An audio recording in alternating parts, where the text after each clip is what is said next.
नमस्कार जेंटलमैन, स्वागत है आपका। मैं हूं योगेंद्र। आप देख रहे हैं बड़ी खबर। बड़ी खबर में हम बात करेंगे राजस्थान में पंचायत समिति और जिला परिषद के लिए 4 जिलों में मतदान हो चुका है और उसके बाद अब मंगलवार को काउंटिंग होगी। काउंटिंग के लिए एक बड़ी अपडेट आपको ये बता दें कि शीतलहर के चलते जो काउंटिंग 9 बजे से होनी थी वो 11 बजे से होगी।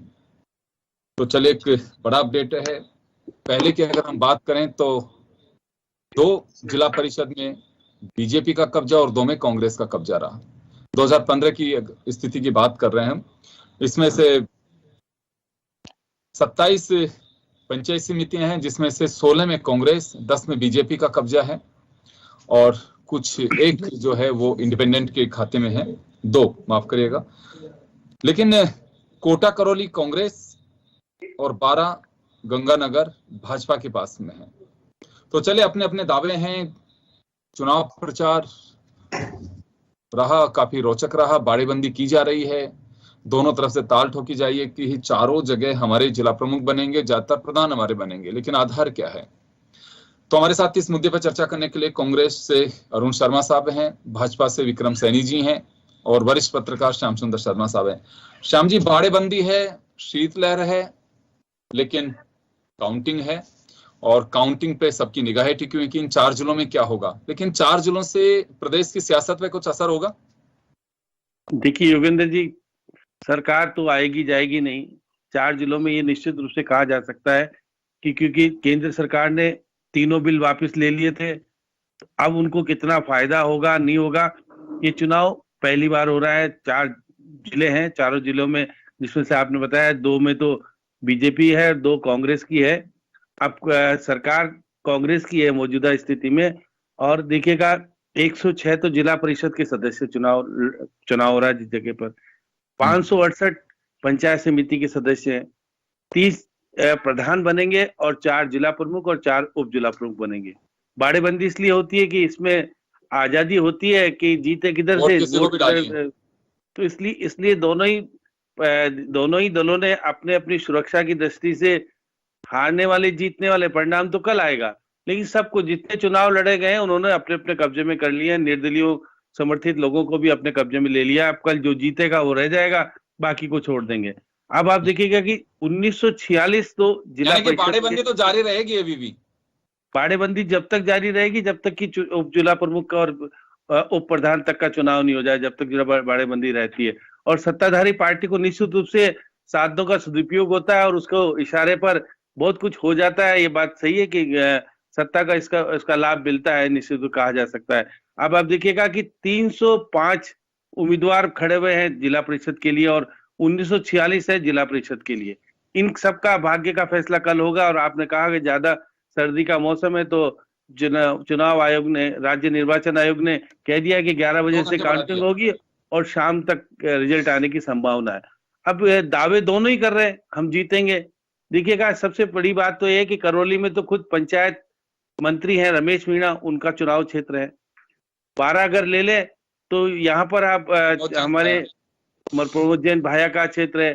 कोटा भी धुरंधरों का बीजेपी का माना जाता है, लेकिन कोटा में कांग्रेस का बोर्ड रहा है। तो अब इस स्थिति में क्या होगा क्या नहीं होगा, अलग अलग बातें कही जा रही है। लेकिन ये बात सही है कि जिस प्रकार से बीजेपी में संतुलन बैठेगा नहीं बैठेगा, आपसी चुनाव तरीके से लड़ पाए। प्रदेश अध्यक्ष तो गए थे इनके चुनाव लड़ने के लिए। कांग्रेस में भी मुख्यमंत्री ने कोई ज्यादा इंटरेस्ट नहीं लिया। वहां के लोकल स्तर पे और जिला प्रभारियों को सबको अपने तरीके से कहा चुनाव लड़ लो, क्योंकि चुनाव जब हारते हैं तो निश्चित रूप से मुखिया के ऊपर बात आती है। सतीश पूनिया पे भी फर्क पड़ेगा, तो मुख्यमंत्री जी को भी कहा जाएगा कि आप क्यों चुनाव हार गए। जीत जाते तो उसने भी लेते हैं। तो इसलिए ये चुनाव बहुत महत्वपूर्ण भी है, क्योंकि सरकार के 3 साल पूरे भी हुए हैं। अब ये कह रहे हैं कि लोगों ने हमको माना है और वापस से चुनाव में हम आने वाले हैं, क्योंकि मुख्यमंत्री जी तो प्रचार प्रसार यही कर रहे हैं। तो ये चुनाव भी बताएगा कि आप आने वाले हो या नहीं आने वाले हो। चलिए, मैं वापस आ रहा हूं श्याम जी आपके पास में। विक्रम जी, आपके पास आना चाहूंगा।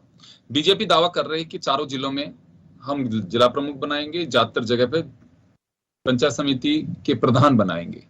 क्या कुछ आधार है कि इस आधार पे आप लोगों का दावा मजबूत है?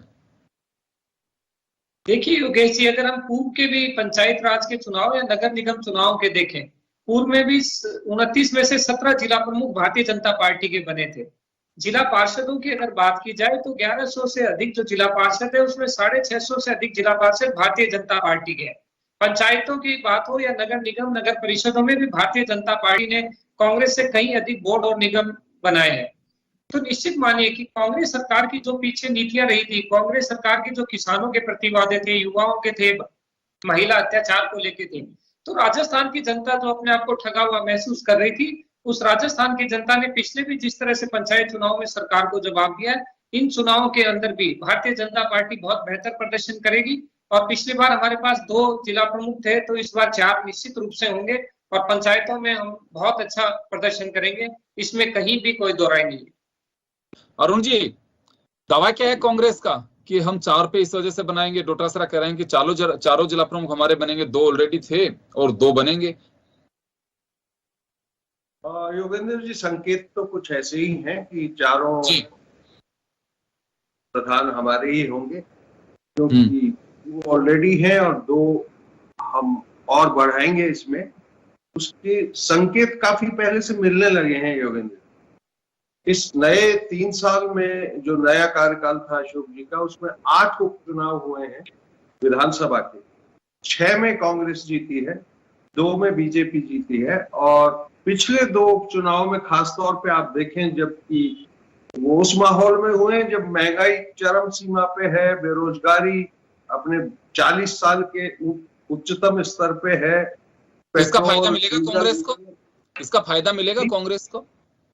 जी हाँ, जरूर। जो आक्रोश है लेकिन महंगाई को लेकर के बीजेपी ये प्रचारित कर रही है कि राजस्थान में सर्वाधिक फ्यूल प्राइस हैं, बिजली की दरें हैं। हाँ, देखिए, प्रचार करने से उनको प्रतिबंधित तो हो नहीं सकते हो, तो बिल्कुल सही है। लेकिन हर प्रदेश की अपनी भौगोलिक स्थिति होती है और उसकी फाइनेंशियल नीड्स होती हैं। जो जटिलताएं हैं राजस्थान की, वो सर्वविदित हैं। बहुत सबसे बड़ा प्रदेश है देश का। आप भौगोलिक स्थिति से देखिए, हनुमानगढ़ में जो फ्यूल के कंपनियों के डिपोज थे वो उनने बंद कर दिए हैं, तो वहां भी पेट्रोल डीजल जयपुर से जाता है, तो उसमें थोड़ी सी लॉजिस्टिक की कॉस्टिंग और बढ़ जाती है। तो वो जरूर है, लेकिन ये ओवरऑल है जी। अलग अलग इसको बांट नहीं सकते योगेंद्र जी की राजस्थान की महंगाई, बिहार की महंगाई, गुजरात की महंगाई, पूरा जो आर्थिक स्थिति है इस समय देश की और जिस दिशा में हम जा रहे हैं, उसका जरूर आक्रोश है जनता में। और देखिए, गरीब आदमी पूरी तरह पिस रहा है आज की तारीख में योगेंद्र जी। तो महंगाई है, बेरोजगारी है, कोई प्राथमिकता केंद्रीय सरकार ने तय नहीं की है। अगर आप लगातार ये धार्मिक मामलों को उछाल उछाल के कब तक चलोगे? अभी उत्तर प्रदेश में मैं वापस आ रहा हूँ सर, वापस आ रहा हूँ आपके पास में। मैं श्याम जी आपके पास आना चाहूंगा। अरुण जी और विक्रम जी दोनों ने अपने अपने दावे किए और करने भी चाहिए, दोनों ने देखा भी है चुनाव प्रचार में और सारी तरह से। लेकिन एक रटा रटाया जवाब जो मुझे संभावित है, अगर बीजेपी के खाते में सीटें नहीं आती हैं तो क्या होगा कि सरकार सत्ता का दुरुपयोग, और अगर बीजेपी के खाते में नहीं आती हैं तो गुमराह किया गया पब्लिक को, क्या होगा? देखिए योगेंद्र जी, अब आरोप प्रत्यारोप चाहे कुछ भी लगाए, दोनों पार्टी जीतना चाहती है, हारना कोई चाहता नहीं। वास्तविक स्थिति जानते हैं, लड़ा जाता है तो चुनाव तो जीतने के लिए लड़ा जाता है, हारने के लिए तो कोई लड़ता नहीं है। लेकिन हारता जरूर, एक जीतता है एक हारता है, उसमें दो राय नहीं है। और यहाँ पर क्योंकि बीएसपी ज्यादा प्रभावशाली नहीं है, हनुमान बेनीवाल इस बार चुनाव में नहीं कूदे क्योंकि पहले वाली स्थिति और वाली स्थिति में अंतर है, तो इस बार सीधा सीधा तौर पर कांग्रेस और बीजेपी के बीच में घमासान है और घमासान का परिणाम भी सामने आएगा। लोकसभा अध्यक्ष भी प्रभावित होंगे इस चुनाव से। अगर कोटा हारते हैं तो लोकसभा के आने वाले चुनाव जब होंगे तो उनके ऊपर भी प्रभाव पड़ेगा, ये बात निश्चित कही जा सकती है। तो चुनाव बड़ा रोचक है।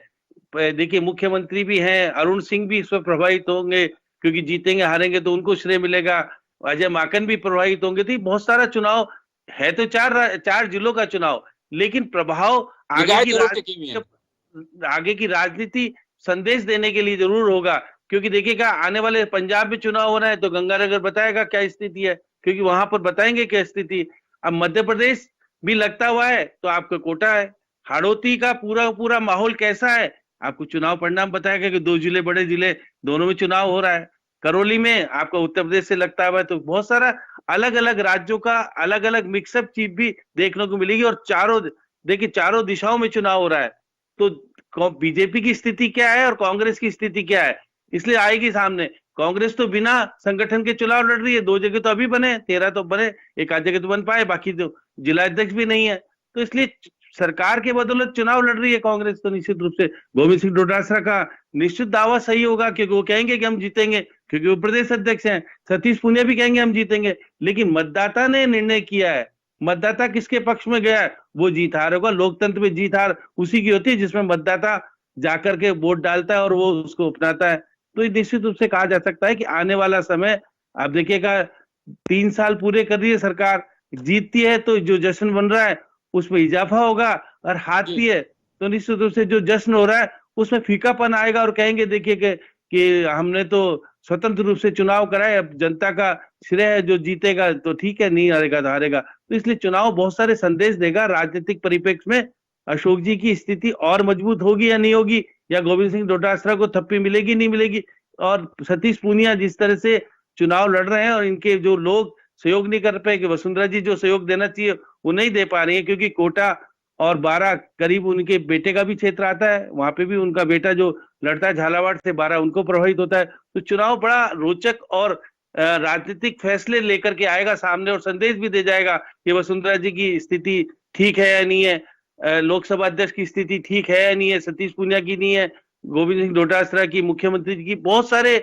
इसलिए दाव पेच हैं। और दाव पेच का सुलझावा कल शाम को 4 बजे तक मेरे को लगता है कि रिजल्ट आ जाएगा सामने, तो फैसला भी हो जाएगा। सही कह रहे हैं, क्योंकि ये चुनाव सबसे महत्वपूर्ण इस कारण से भी है कि गंगानगर को अगर हम छोड़ें तो तीनों ही जगह से कोई ना कोई दिग्गज यहाँ से मंत्री है। और कोटा की बात कर लेते हैं, ओम बिरला, शांति धारीवाल हैं, करौली रमेश मीना हैं, प्रमोद जैन भाया 12 में हैं। तो सरकार के लिए ये कहूं कि बड़े दिग्गजों के क्षेत्र में ये चुनाव है और ये चुनाव काफी महत्वपूर्ण है। विक्रम जी, क्या लगता है आपको कि इन जिला परिषद के 4 चुनाव से प्रदेश की सियासत पे कोई असर पड़ेगा, या अगर हारती है बीजेपी तो बीजेपी की सेहत पे, या कांग्रेस हारती है तो कांग्रेस की सेहत पर? देखिए योगेश जी, सबसे पहले तो मैं एक बार अपने कांग्रेसी मित्र के बात का जवाब देना चाहूंगा। इन्होंने महंगाई पे चर्चा की है, क्या कांग्रेस नैतिक अधिकार रखती है कि महंगाई पे चर्चा पे बात की जाए? जो राज्य हिंदुस्तान में सबसे ज्यादा तेल पे वैट टैक्स ले रहा है, जिस राज्य के मुखिया ने कह के चुनाव लड़े थे कि वो बिजली के पानी के दाम नहीं बढ़ाएंगे, जो 12 से 13 बार दामों को बढ़ाया गया है। आप देखिए कि कांग्रेस महंगाई हटाओ रैली करती है। राहुल गांधी जी ने महंगाई के ऊपर एक भी शब्द बोला हो तो मेरे को कांग्रेसी मित्र बताना चाहेंगे? जिस कांग्रेस पार्टी के राज में इतनी महंगाई बढ़ रही है, तेल पे या बिजली पे, पानी पे, क्या राहुल गांधी जी ने राज्य सरकार से बात का आग्रह किया है, उन्हें आदेशित किया कि इनमें जनता को छूट देकर राहत प्रदान की जाए? राहुल गांधी जी महंगाई पे बोलने आते हैं, उनको पता होता नहीं है और वो हिंदू धर्म पर बोल के चले जाते हैं। तो कांग्रेस की इसी दशा और दुर्दशा का नतीजा है कि भारतीय जनता पार्टी निश्चित रूप से जो चेहरा कांग्रेस का जनता ने पहचान लिया है, उसी चेहरे को परिणाम देने के लिए चलिए समय कम है, मैं अरुण जी आपके पास लौटूंगा। अरुण जी आपके पास आना चाहूँ। राजनीतिक दलों की सेहत की बात कर रहा हूँ, इन 4 जिला परिषद हार जीत से कोई असर होगा? हाँ, मतलब जो नैतिक मॉरल है कार्यकर्ता का और जो माहौल है उस पे एक व्यापक असर पड़ता है। अगर आप लगातार जीतते रहते हैं तो वो एक संकेत है कि आपकी रीति नीतियां और जो झूठा प्रोपेगेंडा दूसरी तरफ से चलता है कि बिल्कुल काला मौसम है राजस्थान में, उससे छुटकारा मिलता है और ऊर्जा मिलती है सरकार को काम करने की। मैंने पहले भी इशारा किया कि ये ओवरऑल बहुत असर नहीं करता हो, पर छोटे छोटे संकेत हैं जो आने वाले भविष्य का परिचय आपको देते हैं जी। कि दिल्ली में भी देखिए प्राथमिक तय करने की बहुत चिंता है पूरे देश को। चुनावी मुद्दे गौण हो जाते हैं जब जब इलेक्शन आते हैं। योगेंद्र जी, अपने देश में पिछले 7 सालों से हम यही देख रहे हैं, कोई ना कोई भावनात्मक मामला। चलिए, लेकिन आप लोग विपक्ष में मत होने दीजिए, गौण मत होने दीजिए, मुद्दों को बनाए रखिए और ज्वलंत मुद्दे जो होते हैं उन्हें बिल्कुल क्रियाशील रखिए, उन पर चर्चा होनी चाहिए। चलिए, मैं माफी चाहूंगा, समय कम है, आप सभी अतिथियों को रोकना चाहूंगा। लेकिन बड़ी बात ऊर्जा की है, अब देखना होगा कि सत्ता पक्ष को ऊर्जा मिलती है कि विपक्ष को ऊर्जा मिलती है, ये देखने वाली बात होगी। खैर, सवाल है, सवाल किया जा सकता है, लेकिन ये निश्चित रूप से महत्वपूर्ण होता है कि एक एक चुनाव हर राजनीतिक दल के लिए, चुनाव लड़ने वालों के लिए बड़ा महत्वपूर्ण होता है। और ये भी चुनाव उसी तरह से है। 4 जिला प्रमुख जिस पार्टी के खाते में जाते हैं, तो मुझे लगता है कि जैसे अरुण जी ने और विक्रम जी ने कहा कि कार्यकर्ताओं का मनोबल बढ़ता है। तो देखना होगा कि पिटारे से निकलता क्या है। बहुत बहुत शुक्रिया आप सभी का। बड़ी खबर में इतना ही, दीजिए इजाजत, नमस्कार।